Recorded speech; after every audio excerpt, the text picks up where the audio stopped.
성경 말씀 로마서 3장 25절 26절입니다.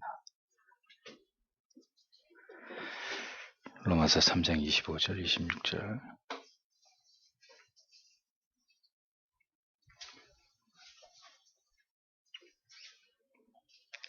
같이 읽겠습니다. 이 예수를 하나님이 그의 피로 인하여 믿음으로 말미암는 화목 제물로 세우셨으니 이는 하나님께서 길이 참으시는 중에 전에 지은 죄를 간구하심으로 자기의 의로우심을 나타내려 하심이니 곧 이때 자기의 의로우심을 나타내사 자기도 의로우시며 또한 예수 믿는 자를 의롭다 하려 하심이니라. 아멘. 제13장 값없는 칭의의 교리에 유념해야 될 두 가지 사실입니다. 5가지 항목에 걸쳐서 이 부분에 대한 칼빈의 해설을, 칼빈의 진술을 해설하도록 하겠습니다. 첫 번째, 하나님께만 영광을 돌려야 된다. 칭의의 교리에 있어서 우리가 잊지 말아야 될 것은 첫 번째는 하나님께만 영광을 돌려야 된다. 두 가지를 유념하라고 칼빈이 당부를 하죠. 첫째는 주의 영광이 손상되지 않고 그대로 유지되어야 된다는 것.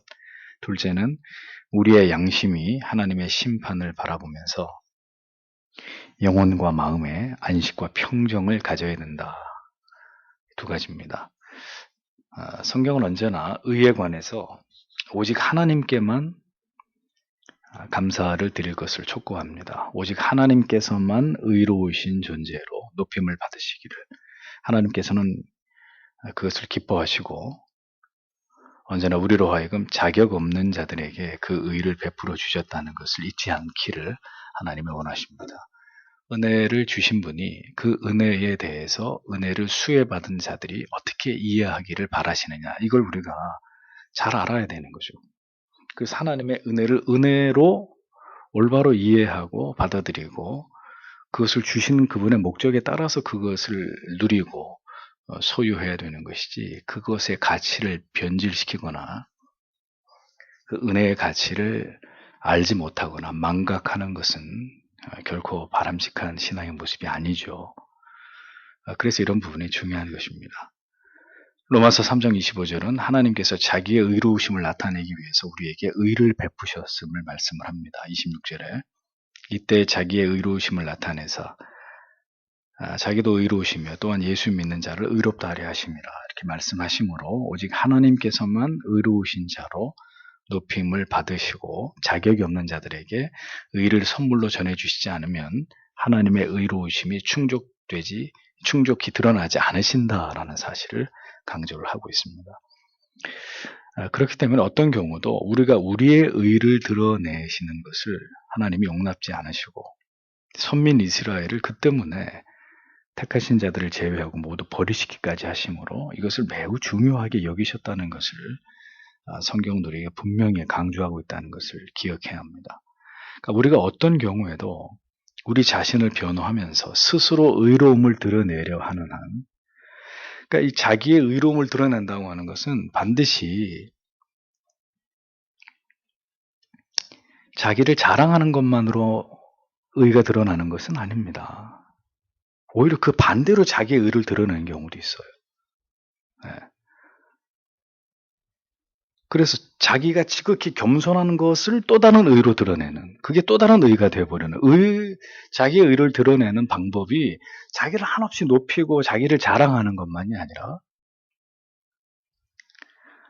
자기의 겸손함까지도 그것이 어떻게 자기 자신에 의해서 인식되든지 다른 사람에 의해서 인식되든지 그것을 또 의로 삼으려고 하는 교묘함조차도 그 자기 의가 되는 것입니다.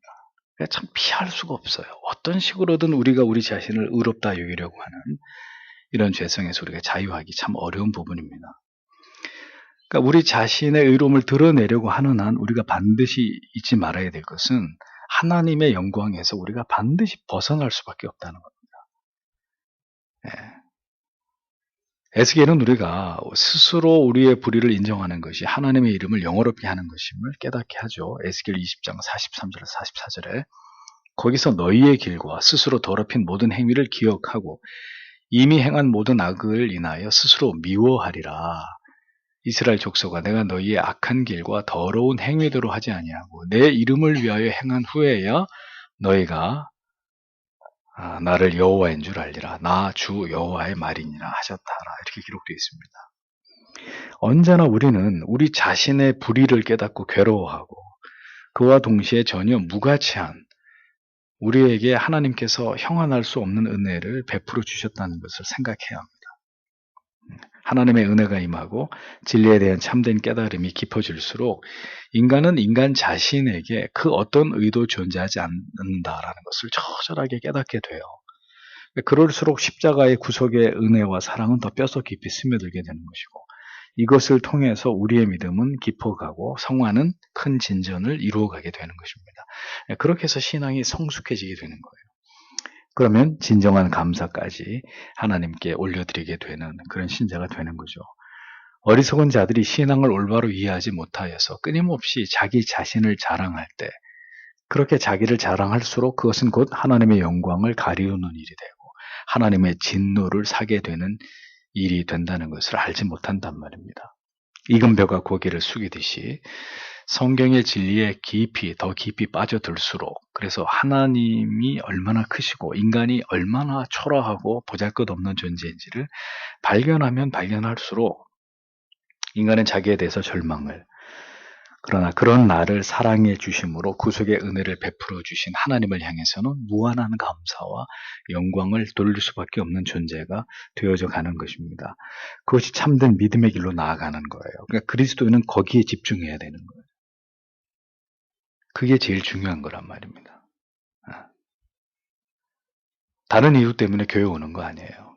언제나 하나님의 말씀을 들을 때 인간의 실체를 깨닫게 되고 그런 인간을 하나님이 얼마나 사랑하셨는지를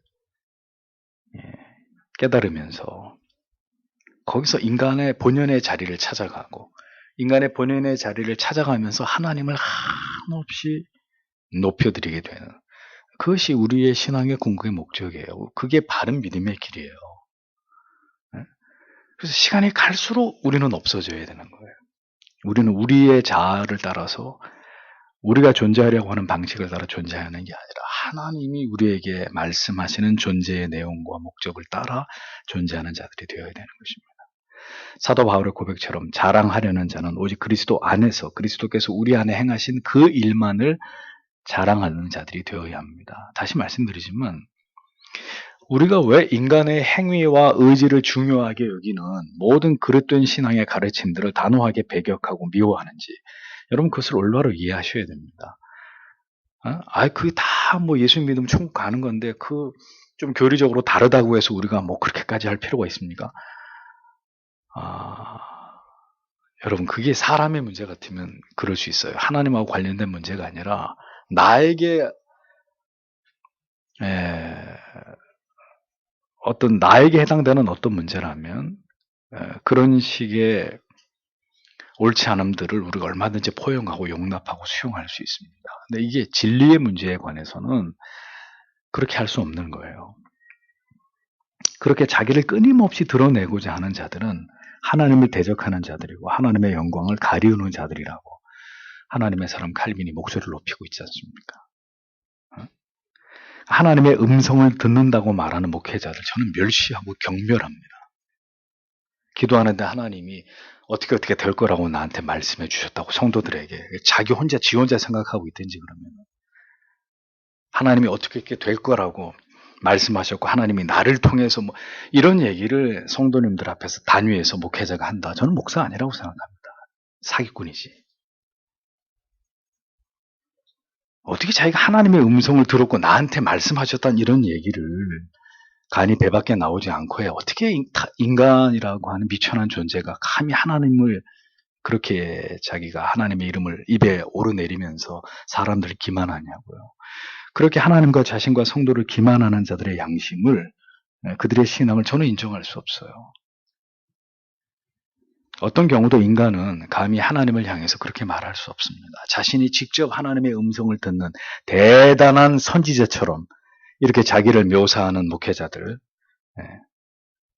그게 얼마나 참남한 짓인지 제가 이런만 되면 여러분들이 다 아시는 분들이에요. 점잖은 분들이에요. 제가 깜짝 놀랍니다. 저도 가끔 다른 목사님들의 설교를 들어봅니다. 어떻게 그런 말들을 기도하는 중에 하나님이 우리가 하는 일이 실패할 거라고 말씀해 주셨다고. 그래서 모르겠습니다. 왜들 그렇게 얘기하고 싶으신 건지 도대체 왜? 어떤 의도로? 항상 우리 자신은 보잘것없는 죄인에 지나지 않습니다. 늘 그렇게 생각하면서 주 앞에 자기를 한없이 낮추는 그 자가 천국에 이르기에 합당한 사람입니다. 어떤 식으로든 하나님의 권위를 영광을 등에 업고 그렇게 자기의 의를 드러내려고 하는 짓은 추악한 일이에요. 추악한 일이에요. 예. 누구든지 그런 목회자 밑에 있다면 저는 떠나라고 얘기하고 싶어요. 그 교회를 제발 떠나라고 빨리. 두 번째로 자기의 의를 자랑하는 것은 하나님의 영광을 빼앗는 행위임. 다시 얘기하면 자기를 자랑하는 일, 자기의 의를 드러내는 일은 죄입니다. 그것은 하나님을 대적하는 일입니다. 자랑할 것이 아무것도 없는 죄인임을 깊이 깨달을 때 우리는 하나님 앞에 비로소 굴복하게 되죠. 온전히 하나님을 높이는 자가 될 수 있는 것입니다. 내 안에 조금이라도 나를 높이려고 하는 마음이 있는 사람, 하나님을 온전히 높일 수 있는 자가 될 수 없어요. 사도 바울은 로마서 3장 1절에서 우리가 알거니와 무릇 율법이 말하는 바는 율법 아래 있는 자들에게 말하는 것이니 이는 모든 입을 막고 온 세상으로 하나님의 심판 아래 있게 하려 함이니라. 이렇게 말했습니다. 이사야는 이사야 45장 24절에서 공의와 힘은 여호와께만 있나니 사람들이 그에게로 나아갈 것이라 라고 말했습니다. 모두 다 무슨 말씀이에요? 절대로 인간이 자신을 자랑해서는 안 되고 오직 하나님만을 자랑하고 높여야 된다는 것을 강조하는 말씀이죠. 그렇게 겸손함으로 언제나 하나님 앞에서 우리 자신을 낮추고 하나님을 지극히 높이고자 하는 진실된 마음으로 하나님께 나아가야 됨을 잊지 말아야 한다는 것입니다. 인간은 언제나 항상 자기를 높이고 싶어하는 존재입니다. 그러니 여러분, 이 말씀을 듣는 여러분, 저를 비롯해서 나는 그렇지 않아. 이런 생각이라면 절대로 하지 마세요. 뭐가 그렇지 않아요? 다 마찬가지예요. 다 마찬가지. 우리 자신을 자랑할수록 우리는 하나님께로부터 멀어지게 되는 것입니다. 그게 안 느껴지십니까? 내가 막 사람들 앞에 나를 드러내고 자랑할수록 내 영혼이 싸늘히 차갑게 식어져 가는 게 안 느껴지세요? 하나님이 원하시는 삶으로부터 점점 이탈된다는 걸 못 느끼십니까? 그 생각에서 벗어나는 순간 인간은 자기 자신을 신뢰하게 되고 자기를 사랑하고 자랑하고 싶은 자리로 나아가게 되는 거예요. 그래서 자기를 부인하고 자기 십자가를 지고 주를 쫓을 것이라고 누누이 말씀하시는 거죠. 우리가 우리 자신의 의를 이토록 억제하기 위해서 노력해야 되는 이유는 무엇입니까? 하나님의 영광이 절대로 손상되지 않도록 해야 되기 때문이다. 하나님께서 우리에게 의를 부어주신 것은 하나님의 의를 나타내시기 위함이요. 예수를 믿는 자들을 의롭게 하시는 분이심을 나타내고자 하신 것입니다. 그러니까 궁극적으로 자기 이름에 합당한 영광을 돌리도록 하기 위해서 우리에게 구원을 베푸셨음을 성경이 분명히 밝히고 있습니다. 그래서 칼빈은 계속 여러 구절들을 여기서 인용하면서 자기의 논리에 뒷받침을 하고 있죠. 에베소서 2장 8절 9절, 베드로전서 2장 9절 이런 말씀들 여러분들이 분명히 참고하실 필요가 있습니다. 성경은 하나님께서 인간을 구원하심이 마음대로 행복하게 자기들의 의를 드러내고 자신의 삶과 행위를 자랑하며 살아가게 하심이 아니라 하나님의 영광을 그 덕을 드러내고 기리면서 높이기 위함이라는 것을 강조합니다. 우리가 기복주의나 번영주의 신앙을 거부하면서 미워하는 이유는 뭐예요? 그 핵심이 항상 인간이 있기 때문이에요. 인간 자신을 드러내려고 하는 교만이 언제나 그 중심에 있기 때문이에요. 하나님이 나를 사랑해서 이렇게 복 받았다. 내가 이렇게 열심히 충성했더니 이렇게 하나님 복 주셨다. 끊임없이 자기가 나오는 자기가. 그래서 우리는 그런 신앙을 인정하지 않는 것입니다. 육체의 모든 교만을 잠재우고 오직 하나님만을 높이고자 하는 그 중심에서 우리는 절대로 벗어나지 말아야 합니다. 그것이 하나님의 백성으로서 이 세상을 살아가는 방법입니다. 나를 낮추지 않고 어떻게 하나님을 높입니까? 나를 낮춤이 곧 하나님을 찾는 것입니다. 자기가 낮아진 사람이 하나님을 찾는 거예요. 자기를 믿고 있는 사람은 절대로 하나님을 찾지 않아요. 여러분이 세상의 일에만 몰입하는 것이 아니라 말씀을 듣고 기도하고 하나님 앞에 나옴으로 여러분이 겸손한 그리스도인임을 보이는 것입니다. 언제나 기도하는 일과 하나님의 말씀을 듣는 것을 가장 중요하게 여겨야 돼요. 신자는 때로는 세상의 중요한 일도 버리고 기도하는 곳으로 나아가는, 그게 뭡니까? 그게 겸손이란 말이에요. 겸손. 다른 게 겸손이 아니라 진정으로 하나님을 영어롭게 하고 그를 높이는 것입니다. 세상에서 여러분이 사용하실 시간 다 사용하고 물질 쓰실 거 다 쓰고 남는 거 드리는 거예요. 그게 주를 높이는 것입니까? 잘못 생각하고 계시는 거예요. 그 많은 진리의 말씀을 들으셨어도 여전히 우리가 몰라서 그렇게 하는 게 아니라 그렇게 하고 싶지 않은 불순종에 의해서, 게으름에 의해서 우리가 하나님을 높이는 삶을, 하나님을 중요하게 여기는 삶을 살아가고 있지 않다면 그 모든 것은 죄가 되는 것입니다. 하나님의 영광을 가리우고 하나님을 모욕하는 그리스도인이 되어서는 안 됩니다. 그러니까 목사님, 저는 교만한 적이 없는데요. 저는 항상 저를 낮추고 절대 하나님 앞에서 저를 자랑한 적이 없어요. 이렇게 얘기하실 수 있습니다. 여러분들이 기도하지 않는 게 교만한 거예요. 여러분들이 성경 읽지 않고 하루를 지나가는 게 여러분들이 교만하시는 거예요. 어떻게 해서라도 기도에 나오셔서 같이 교회가 하나님 앞에서 말씀을 들으면서 기도하는 자리를 여러분들이 소홀히 하시는 게 여러분들이 교만하시는 거예요. 다른 게 교만한 게 아니고요.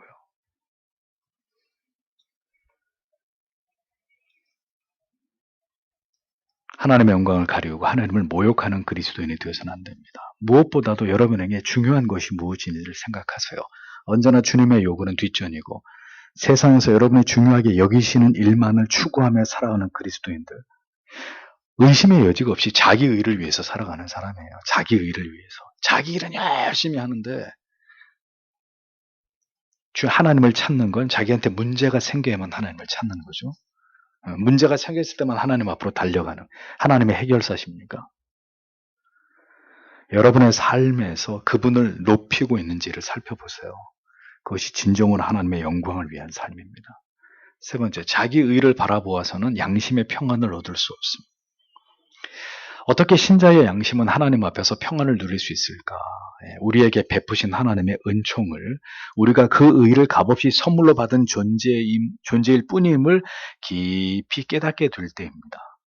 자신의 내면을 깊이 성찰함으로 자신은 절대로 의롭지 않으며 온갖 죄악으로 가득 찬 존재일 뿐임을 깨닫게 되고, 이것을 괴로워함으로 나를 정하게 하실 분이 오직 예수 그리스도 뿐이시고 하나님 은혜 밖에는 내가 피할 곳이 없음을 알아서 하나님을 찾게 될 때 그 영혼은 완전한 평안을 얻게 되는 거예요. 그러니까 그렇게 해서 얻는 평안이 아니면 그건 다 평안의 가짜예요. 가짜 평안의 유사품이에요.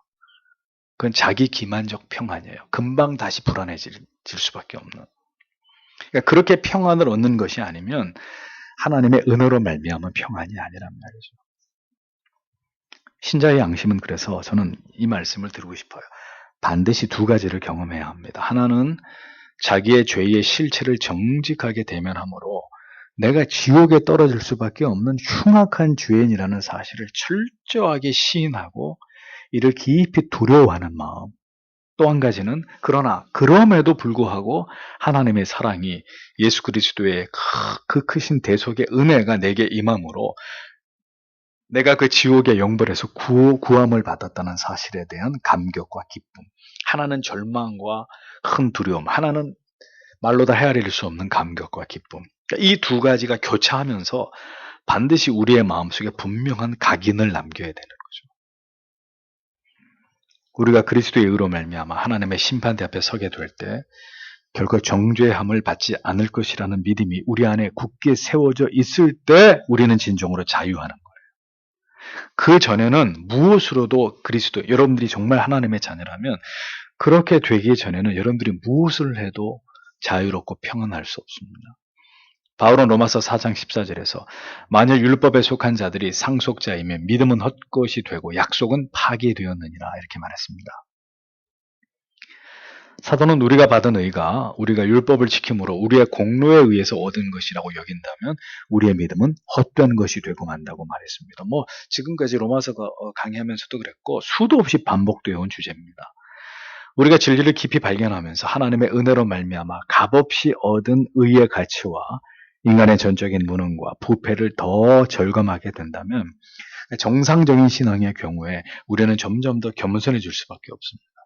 진실로 내 안에 나의 삶 속에 의라고는 찾아볼 수 없을 만큼 우리가 악하고 게으르고 힘이 연약한 존재라는 것을 날마다 자인할 수밖에 없기 때문입니다. 정확한 하나님의 말씀 앞에서 우리의 죄와 허물이 드러날 때 우리가 얼마나 위선적이고 우리 자신이 얼마나 기만에 속임에 능한 자인지를 깨닫게 됩니다. 그렇게 한 주간을 산 뒤에 주일에 예배하고 말씀을 통해서 은혜의 빛이 이렇게 우리에게 비춰지면 우리의 양심은 괴로워할 수밖에 없게 되고 고통을 느끼는 것은 아주 자연스러운 일이에요. 여기서 필요한 것이 뭡니까? 은혜의 복음인 거죠. 예수 그리스도의 십자가의 대속하신 은혜와 그를 통해서 우리가 얻는 영속적인 의에 대한 확신입니다. 그러니까 양심의 고통과 괴로움 속에서 다시 십자가 앞으로 나아가는 그 진지한 회개와 자기 성찰의 이 반복을 통해서 성도는 겸비한 믿음을 가지고 언제나 십자가의 대속하신 은혜를 붙잡고 바라볼 수밖에 없는 신자가 되어져 가는 것입니다. 그래서 믿음이 없으면 이 양심의 고통과 질타로부터 자기를 지키는 일은 어려운 일이 되고 마는 거예요. 끝없는 자기에 대한 절망과 좌절 속에서 절대로 우리는 출구를 찾을 수 없을 것입니다. 그러나 예수 그리스도를 통해서 우리가 얻은 이신칭의의 은혜를 굳게 붙들고 지키게 될 때 우리는 확신과 신뢰 속에서 우리의 마음을 강건케 하고 참된 안식을 유지하면서 그렇게 나아갈 수가 있는 거예요. 그래서 네 번째로 참된 평안은 오직 그리스도의 은혜를 의지하는 데서 얻어짐 중요한 얘기입니다.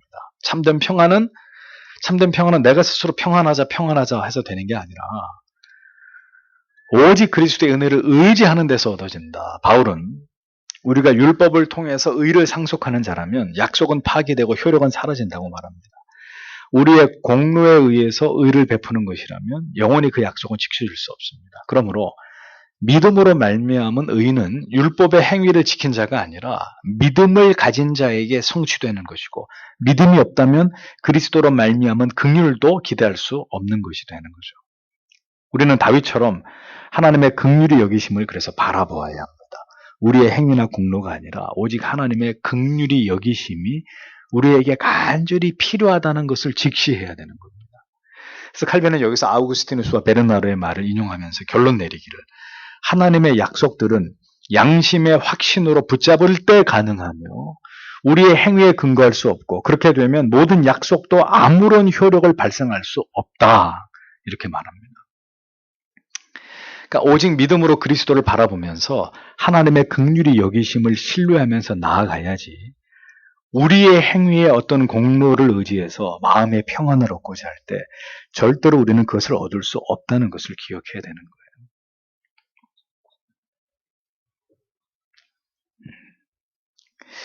그러니까 우리는 자꾸 우리 자신에게서 절망하려고 하고 우리 자신에게 어떤 영적인 어떤 그 열망이나 동기가 없다는 것 때문에 우리가 자꾸 낙심하거든요. 근데 그것은 성경이 우리에게 원하는 바가 아니에요. 그러니까 정도의 차이는 있을지언정 누구나 자기를 들여다볼 때 이만하면 잘 믿고 있어 이렇게 생각하는 사람은 없어요. 그 사람이 정말 은혜 안에 있는 사람 같으면. 그러니까 다 자기 자신에 대해서 낙심하고 절망해요. 그러니까 우리 자신 안에서는 절대로 우리가 우리 마음의 평안을 얻을 수 없습니다. 그래서 중요한 것은 그리스도를 바라보는 거라고요. 근데 여기서 문제는 바라보고 싶지도 않다 그러면 이제 답이 없어지는 거예요.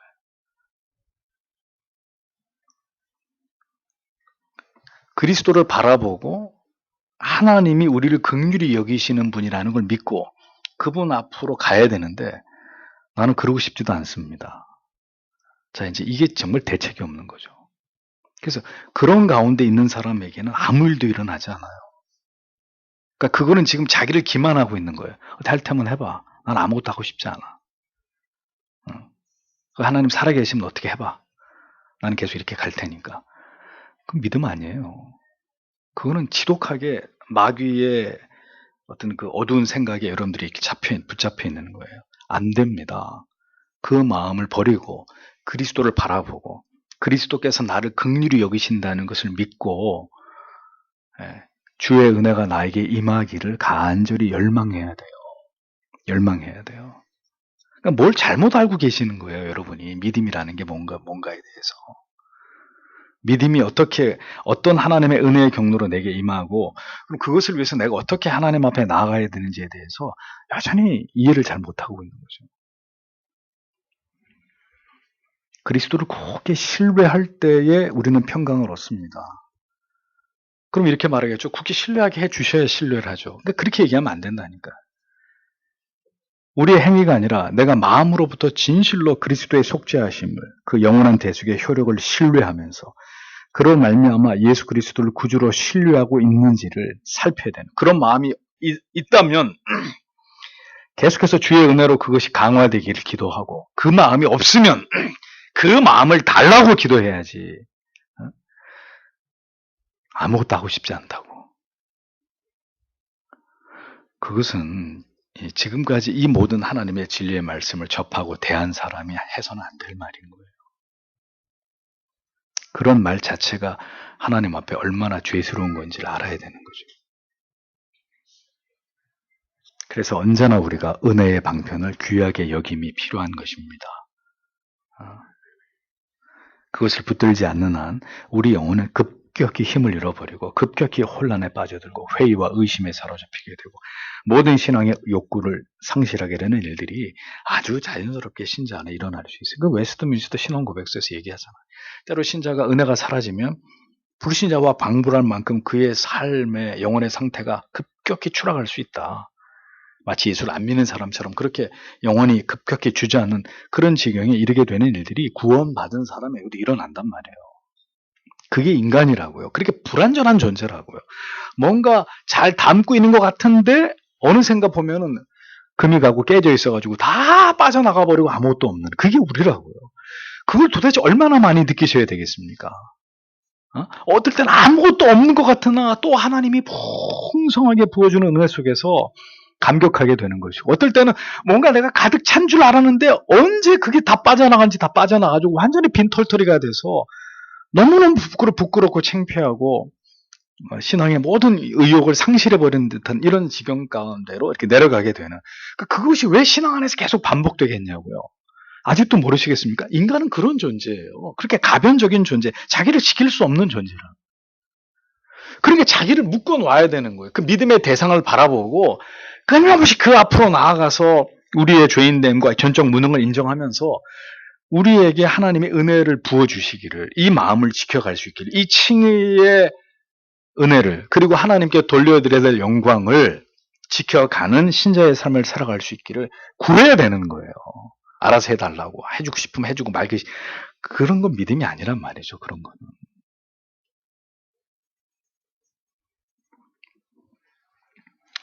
그것을 붙들지 않는 한 우리 영혼은 불안과 의심과 두려움에서 벗어날 수 없습니다. 다섯 번째, 믿음과 칭의.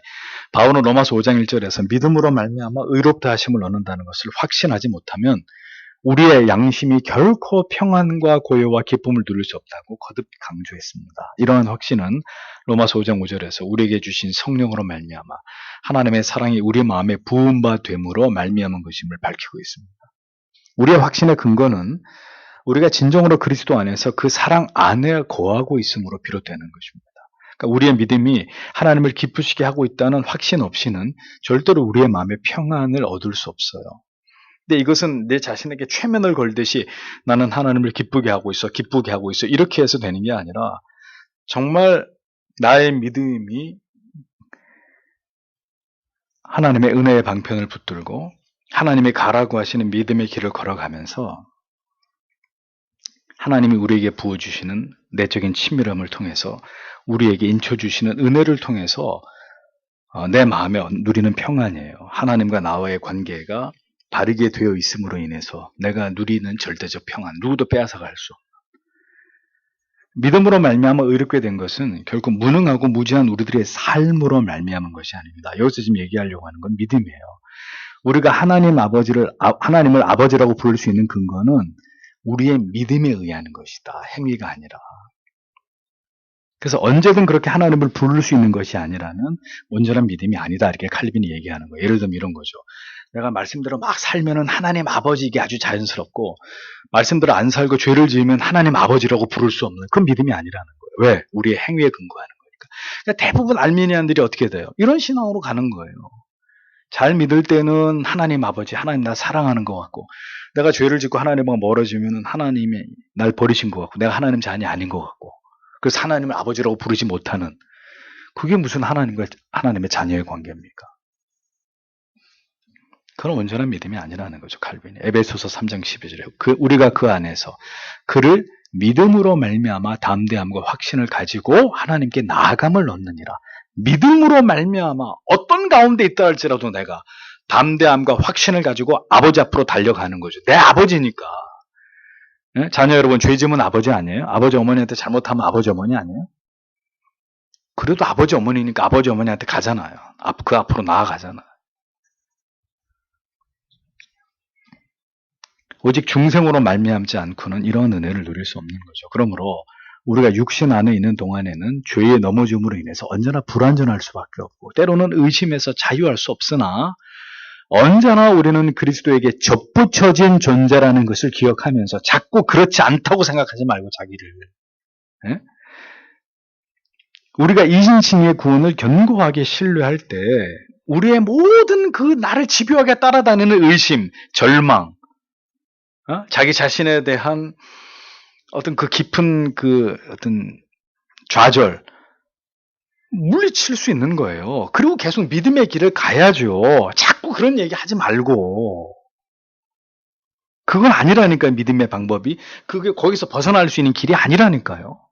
그러니까 그런 의심하고 회의하고 믿어지지 않는 나를 바라보지 말고, 무엇이 믿음이라고 얘기하고 믿음의 길이라고 얘기하고 믿음을 주시는 대상이라고 얘기하는지를 향해서 자꾸 내 마음을 그것을 향해 기울여야 되는 것입니다.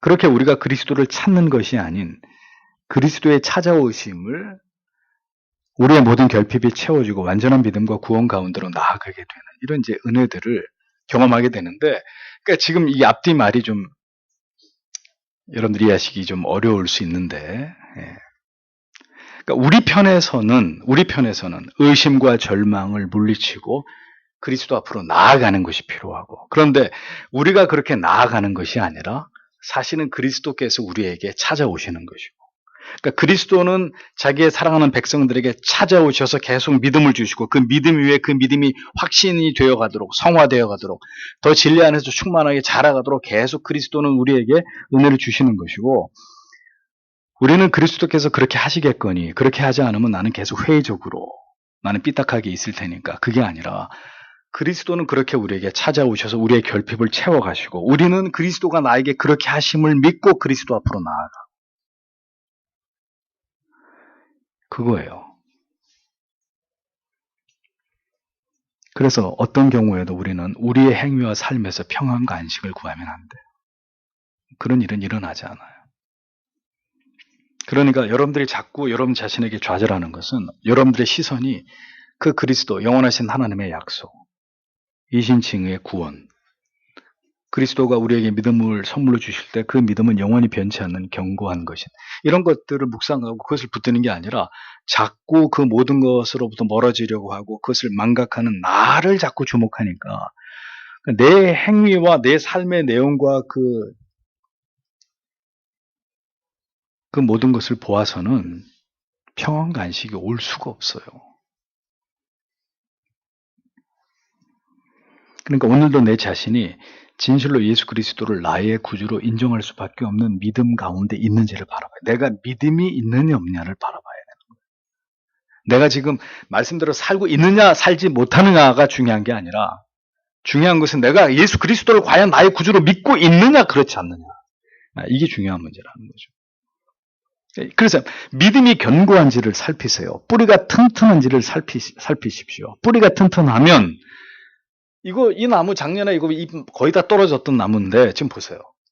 다시 지금 위에도 또 잎이 나고 있고, 뿌리가 튼튼하면 잎이 지금은 떨어지고 열매가 다 떨어졌어도 어떻게 다시 푸르르 져요. 푸르르게 되는 날이 온단 말이에요. 하나님의 은혜 가운데 다시 열매가 소담하게 열리게 되는 때가 온다고요. 그러니까 뿌리가 확실한지를 보라고. 자꾸 내가 다 죽어가네, 내 잎이 누렇게 떴네,